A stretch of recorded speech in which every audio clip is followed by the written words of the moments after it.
السلام علیکم پیارے بچوں، آج ہم پڑھانے جا رہے ہیں آپ کو دوسری جماعت کا اردو۔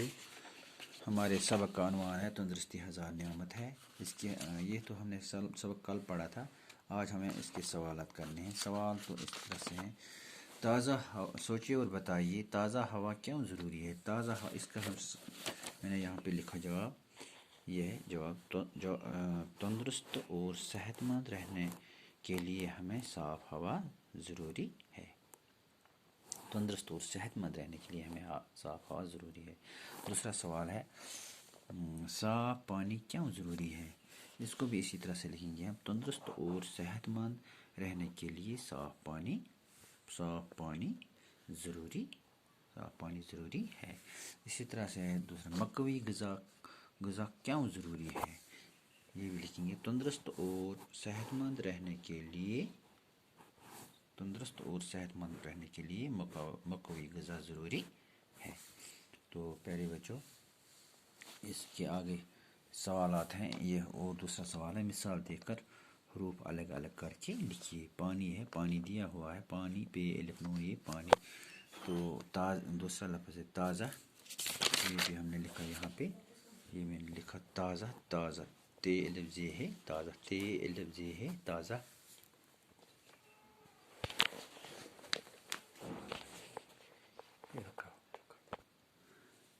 تو تازہ ہے، تے الف زے الف تازہ، تے الف زے ہے تازہ۔ درخت، دال رے کھائے تے درخت۔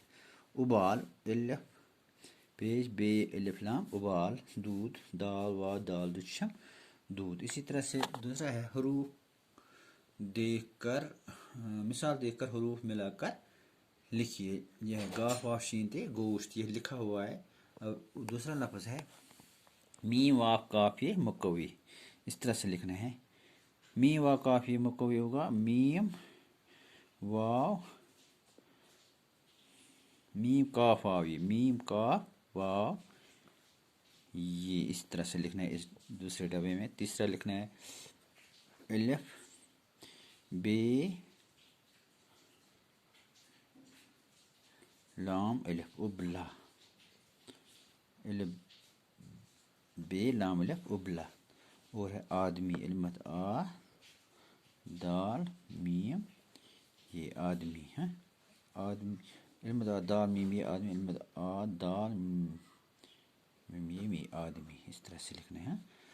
اور دوسرا لفظ ہے سبزی، سین بے زی سبزی، اس طرح سے دوسرے ڈبے میں ان ڈبوں میں لکھنا ہے۔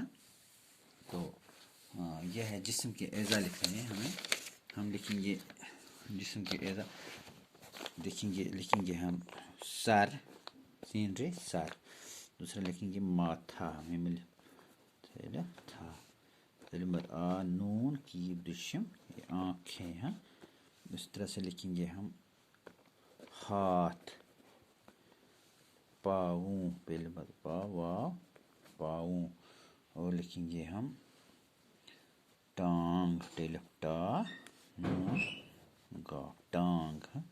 اسی طرح سے لکھیں گے ہم دانت، دال الف نون تے دانت، ناک، نون الف کی ناک۔ تو اس کے آگے بھی اور کچھ لفظ آپ لکھ سکتے ہو، تو انشاءاللہ ان ڈبوں میں یہ لکھنے ہیں آپ کو، سر، ماتھا، آنکھیں، دانت، تو یہ لکھیں گے ہم ان میں سے جو یہ نشان دیا ہوا ہے، اس کے سیدھے کون سا لفظ آئے گا، یا آپ خود سوچو گے سمجھو گے پھر آپ لکھو گے۔ آج اتنا ہی، خدا حافظ۔